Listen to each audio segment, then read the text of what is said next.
दोस्तों, आज की कहानी है इससे पहले सुनाई गई एक रिश्ता अनजाना सा का अगला भाग। दोस्तों, पिछली कहानी में आपने सुना था कि रवि का पिता दहेज कम देने के कारण बारात लाने से मना कर देता है। श्रुति भी उनका यह रवैया देखकर इस विवाह से बिल्कुल इनकार कर देती है। दोस्तों, पहली स्टोरी का लिंक डिस्क्रिप्शन में है, तो वहाँ पर जाकर सुन लीजिएगा। इस बात को कई दिन बीत गए। एक दिन श्रुति के भाई को वह बिचौलिया मिल गया जिसने श्रुति तथा रवि का रिश्ता करवाया था। रमेश ने उस बिचौलियों को ऐसा रिश्ता लेकर आने के लिए बहुत ज़्यादा टोका और खरी खोटी सुनाई। श्रुति के भाई ने उस बिचौलिए से कहा, तुम ऐसे दहेज के लोभियों से विवाह करवा कर मेरी बहन को बर्बाद करना चाहते थे। तुम्हें शर्म नहीं आई जो तुम ऐसा रिश्ता लेकर आए?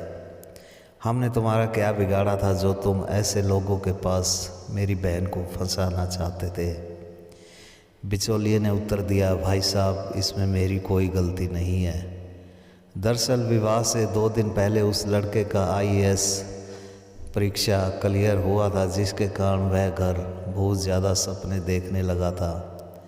रवि को अफसर बनने की कल्पना में उनको आपका रिश्ता बहुत छोटा लगने लगा। किसी रिश्तेदार ने रवि को पिता को सलाह दी थी कि इस विवाह को कैंसिल कर दो। IAS ऑफिसर लगने के बाद आपके लड़के के लिए तो एक से एक बढ़कर अमीर लड़कियों का रिश्ता आएगा। लड़के का IAS क्लियर होने के कारण यह सब हुआ। बताइए, इसमें मेरी क्या गलती है? यह जानकर श्रुति के भाई को बड़ा गुस्सा आया। भाई ने यह सब घर पर जाकर बताया। सभी लोग बहुत अचंभित तथा क्रोधित हुए। श्रुति भी इस तरह के लोगों से बच जाने के लिए भगवान से शुक्रिया अदा कर रही थी। दोस्तों, लाइक कर दीजिए, चैनल को सब्सक्राइब ज़रूर कर लीजिए। समय बीतता चला गया। करीब 4 साल गुजर गए। दोनों परिवार इस घटना को भूल चुके थे। इस बीच रवि की पोस्टिंग गाज़ियाबाद में हो गई। पोस्टिंग होने के 1 साल बाद रवि का विवाह एक बड़े रईस घराने में हो गया। रवि ने गाज़ियाबाद में ही एक बड़ा सा बंगला भी खरीद लिया। उसकी ज़िंदगी संवर चुकी थी। वह यह भी भूल चुका था कि उसने एक लड़की के साथ विश्वासघात किया था, जिसको वह दिल्ली के गार्डन में घुमाया करता था, जिसके साथ मिलकर उसने ज़िंदगी के सपने देखे थे। इस बीच नोएडा के एक फार्म हाउस पर एक बिल्डिंग इंस्पेक्टर का मर्डर हो गया। वह फार्म हाउस शहर के एक बहुत बड़े बिल्डर का था। पुलिस ने केस की छानबीन शुरू कर दी।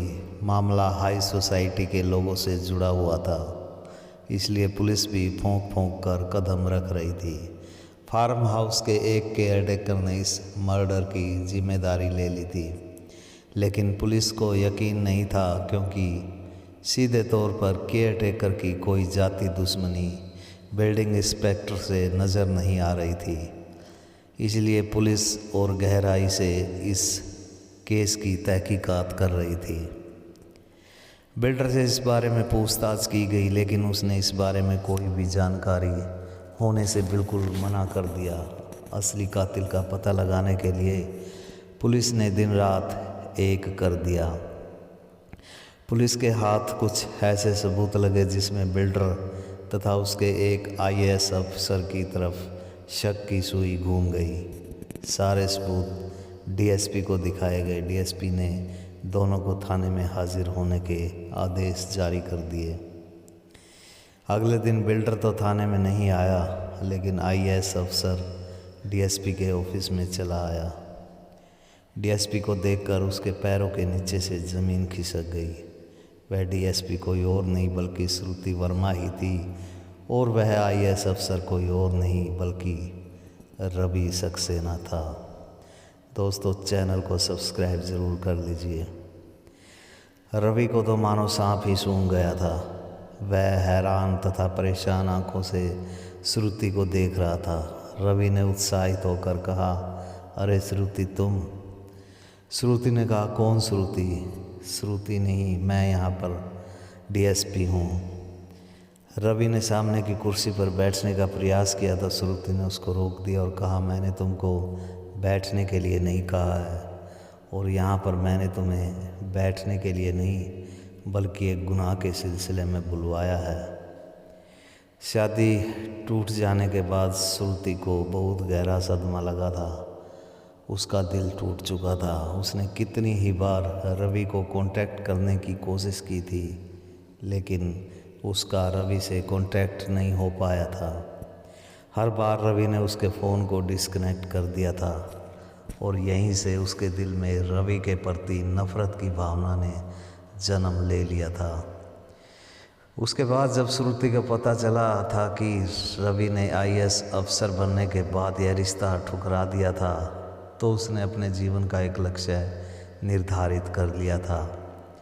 उसने पूरी मेहनत की और IPS का एग्ज़ाम क्लियर कर लिया, और उसने पुलिस फील्ड को ही अपने कैरियर के रूप में चुना था। पिछले 2 साल से वह नोएडा के इस थाने में DSP के पद पर तैनात थी। उसके हाथ मर्डर का यह केस लग गया जिसमें रवि भी इन्वॉल्व था। जब इंक्वायरी हो रही थी तो उसमें श्रुति के हाथ कुछ सबूत लगे जो साफ साफ संकेत कर रहे थे कि इस मर्डर के अंदर रवि के साथ साथ उस बिल्डर का भी पूरा हाथ है। श्रुति ने रवि से पूछताछ शुरू की कि मर्डर की रात तुम कहाँ थे और तुम्हारा उस बिल्डिंग इंस्पेक्टर से क्या लेन देन था। रवि ने अपनी सफाई में काफ़ी कुछ कहा जिसकी तहकीकात पुलिस को करनी थी। श्रुति ने रवि को हिदायत दी शहर ना छोड़ने की। अगले दिन बिल्डर भी DSP ऑफिस चला आया। उसने भी मर्डर से अपना पल्ला झाड़ दिया, लेकिन मर्डर उसके फार्म हाउस पर हुआ था, इसलिए वह भी गुनाहगार के दायरे में आ रहा था। मामला रवि से जुड़े होने के कारण श्रुति ने इस केस की तह तक जाने का निश्चय कर लिया। पुलिस द्वारा बहुत सारे सबूत भी जुटा लिए गए, बहुत सारी तहकीकात की गई। 10 दिन बाद पुलिस ने रवि तथा बिल्डर को गिरफ्तार कर लिया। दोनों ने अपना गुनाह कबूल नहीं किया। दोनों अपने आप को बेगुनाह कहते रहे। दोनों ही हाई प्रोफाइल थे, इसलिए फ़ोन पर फ़ोन गड़गड़ाने लगे। MLA MP तक के भी फ़ोन आए, लेकिन DSP ने उन सब की मानने से बिल्कुल इनकार कर दिया था। इस बीच रवि के घर वाले भी दौड़े दौड़े थाने तक पहुँचे। जब उन्होंने DSP की चेयर पर श्रुति को देखा तो उनके मुंह से तो बोल ही नहीं निकल पाए। रवि की मां ने श्रुति से कहा, बेटी, रवि ने कोई गुनाह नहीं किया, तुम उसको छोड़ दो। श्रुति ने उसको उत्तर दिया, यह रिश्तेदारी अपने घर पर ही रहने दो। तुम्हारे लड़के ने गुनाह किया है, उसकी तो सज़ा उसको मिलेगी ही। मैं इतनी आसानी से उसको इस केस से बाहर नहीं जाने दूंगी, चाहे वह कितना ही जोर क्यों ना लगा ले। वह मेरे तथा मेरे परिवार का भी गुनाहगार है जिसकी सज़ा उसको नहीं मिली, लेकिन उसकी सज़ा मैं इस सज़ा में जोड़कर उसको ज़रूर दिलवाऊंगी। रवि के पिता ने श्रुति से कहा, बेटा, हम तुम्हारे जानकार हैं, कम से कम इतनी लिहाज तो करो। श्रुति ने क्रोध में उत्तर दिया, लिहाज, और वह भी तुम्हारा? भूल गए 4 साल पहले आप लोगों ने क्या किया था? तुमने एक बार भी यह नहीं सोचा कि जो तुम कर रहे हो उसका अंजाम क्या होगा? जानते हो, मेरे पिता मरते मरते बचे थे और समाज में हमारी कितनी बदनामी हुई थी, उसका अंदाज़ा है तुम्हें? तुम्हें अपने बेटे की पोस्ट का इतना ज़्यादा घमंड हुआ कि तुम्हें आगे पीछे किसी दूसरे की इज्जत भी नज़र नहीं आई। रवि की मां ने कहा, बेटी, हमारी सारी इज्जत मिट्टी में मिल जाएगी। श्रुति ने कहा, तुम्हें अपनी इज्जत की पड़ी है, लेकिन दूसरे की इज्जत क्या होती है कभी भी आपने नहीं सोचा। आप यहाँ से चले जाइए, क्योंकि मैं आप लोगों को यहाँ देखना भी पसंद नहीं कर पा रही हूँ। तुम्हारा लड़का अगर गुनाहगार होगा तो उसको सज़ा मिलेगी, और बेगुनाह हुआ तो छूट ही जाएगा। यह काम अदालत का है। पुलिस ने अगले दिन दोनों को अदालत में पेश करके दोनों का 10 दिन का रिमांड मंजूर करवा लिया, और उसके बाद शुरू हुआ पुलिस का टॉर्चर। DSP ने सख्त आदेश दिए थे कि वे किसी भी तरह की उनके साथ नरमी ना बरती जाए। इस बीच में पुलिस अपनी तरफ से हर कोशिश कर रही थी सबूत जुटाने के लिए, और आखिरकार पुलिस को पुख्ता सबूत मिल ही गए जो सीधे साबित कर रहे थे कि मर्डर बिल्डर के हाथों हुआ था तथा रवि भी उस मर्डर में शामिल था। पुलिस की तहकीकात में आया कि पावर के आ जाने के बाद रवि ने उस बिल्डर के माध्यम से एक सरकारी ज़मीन पर 20 मंजिला इमारत बनवानी शुरू कर दी थी। जब निगम को इस बात की भनक लगी तो उन्होंने उस बिल्डिंग पर इंक्वायरी बैठा दी। करोड़ों का प्रोजेक्ट था और वह भी फ्री की सरकारी ज़मीन पर। बिल्डर ने निगम के कर्मचारियों को 2 करोड़ की रिश्वत खिलाई, लेकिन एक बिल्डिंग इंस्पेक्टर ने रिश्वत लेने से मना कर दिया और केस को मीडिया में उछालने की धमकी देने लगा।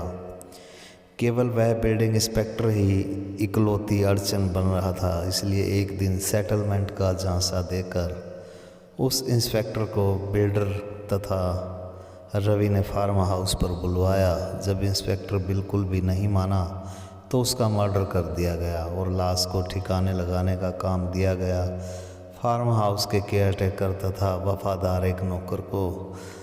पुलिस ने केयरटेकर तथा नौकर को भी अरेस्ट कर लिया था। पुलिस की मार के आगे उन्होंने तोते की तरह सच बोल दिया।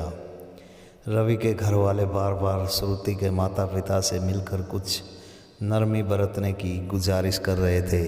रवि की नौकरी जाने और जेल जाने के डर से रवि का पिता श्रुति के पिता के पैरों में गिर गया और रवि की रिहाई की भीख मांगने लगा।